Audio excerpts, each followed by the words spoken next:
വിസ്മയ മോഹൻലാൽ അഭിനയിച്ച തുടക്കം എന്ന ചിത്രം വിസ്മയുടെ മാത്രം തുടക്കമല്ല. സിനിമയുടെ കഥാകൃത്തും തിരക്കഥാകൃത്തുക്കളിൽ ഒരാളുമായ കോഴിക്കോട് കാരശ്ശേരി സ്വദേശി ലിനീഷ് നെല്ലിക്കലിന്റെയും തുടക്കമാണ്. നേരത്തെ എഴുത്തുകാരനല്ലാത്ത ലിനീഷ് കൊറോണ സമയത്താണ് എഴുത്തു തുടങ്ങുന്നത്. ഇതിന് കാരണം ഒരു പെൺകുട്ടിയുടെ യാത്രയും യാത്രയിലുള്ള സുരക്ഷാ പ്രശ്നങ്ങളുമുള്ള സോഷ്യൽ മീഡിയ പോസ്റ്റ് വൈറലായതായിരുന്നു. ഇത് ലിനീഷിന്റെ ശ്രദ്ധയിൽപ്പെട്ടതോടെയാണ് തുടക്കം എന്ന സിനിമയുടെ കഥയ്ക്ക് ലിനീഷ് തുടക്കം കുറിക്കുന്നത്.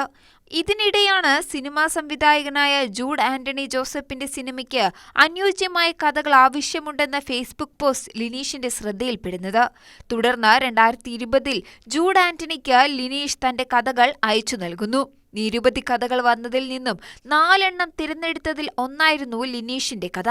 പിന്നീട് ജൂഡ് ആന്റണി തന്റെ സിനിമകളെല്ലാം പൂർത്തീകരിച്ചതിനു ശേഷം 2025 ഈ കഥ മോഹൻലാലിനും വിസ്മയ മോഹൻലാലിനും നിർമ്മാതാവ് ആന്റണി പെരുമ്പാവൂരിനുമെല്ലാം ഈ സിനിമയുടെ കഥ കാണിക്കുന്നത്.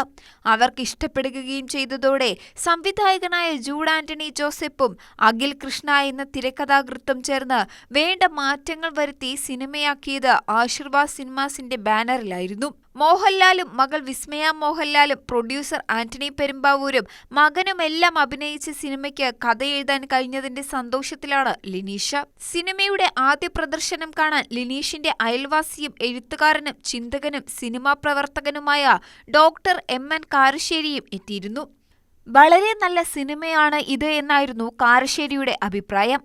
കൂടാതെ സ്ത്രീകളെ രക്ഷിക്കാൻ സ്ത്രീകൾ മാത്രമേ ഉള്ളൂ എന്നും അതവർ തിരിച്ചറിയണമെന്നും ഈ സിനിമയിൽ പ്രത്യക്ഷത്തിൽ വരാത്ത വില്ലൻ സമൂഹമാണ് എന്നും ഓരോ സംഭവങ്ങൾ ഉണ്ടാകുമ്പോഴും സമൂഹം നിശബ്ദമായിരുന്നിട്ടും നിർവികാരമായിരുന്നിട്ടും അപവാദവും പരദൂഷണവും പറഞ്ഞിട്ടും കൊല്ലുന്നുണ്ട് എന്നും അതിനെതിരായ സന്ദേശം ഈ സിനിമയിൽ ഉണ്ടെന്നും തുടക്കക്കാരനാണ് എന്ന് തോന്നാത്ത മട്ടിൽ ലിനീഷിന്റെ കഥ പ്രേക്ഷകരെ പിടിച്ചിരുത്തുന്നുണ്ട് എന്നും മോഹൻലാലിന്റെ പാരമ്പര്യം നിലനിർത്തുന്ന മട്ടിൽ മകൾ വിസ്മയ അഭിനയിച്ചിട്ടുണ്ട് എന്നും MN കാരശ്ശേരി സിനിമ കണ്ടതിനു ശേഷം പറഞ്ഞു. വലിയൊരു സന്ദേശം ഇന്നത്തെ കാലത്തിന് കൊടുക്കാൻ കേട്ട നാണക്കേട് തോന്നുന്നു.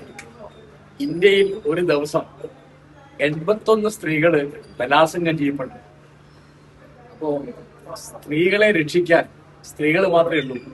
അത് അവർ തിരിച്ചറിയണം. പിന്നെ ഇതില് നമ്മൾ മനസ്സിലാക്കേണ്ട ഒരു പ്രധാനപ്പെട്ട കാര്യമുള്ളതെന്ന് വെച്ചാൽ ഇതിലൊരു പ്രത്യക്ഷത്തിൽ വരാത്തൊരു വില്ലനുണ്ട്. അത് നമ്മുടെ സമൂഹമാണ്. കാരണം ആ പെൺകുട്ടിയുടെ കിടപ്പുമുറിയിലേക്ക് ഒരുത്തൻ അതിക്രമിച്ച് കയറിയപ്പോ സമൂഹം അത് മനസ്സിലാക്കുന്നതും പറയുന്നതും അത് അവള് വിളിച്ചു കയറ്റിയായിരിക്കുന്നത്. ഇതാണ് ശരിയായ അക്രമം എന്ന് പറയുന്നത്.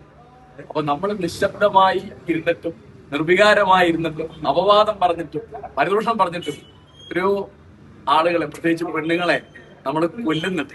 അതിനെതിരായിട്ടൊരു വളരെ പ്രധാനപ്പെട്ട സന്ദേശം ഈ സിനിമയിലുണ്ട്.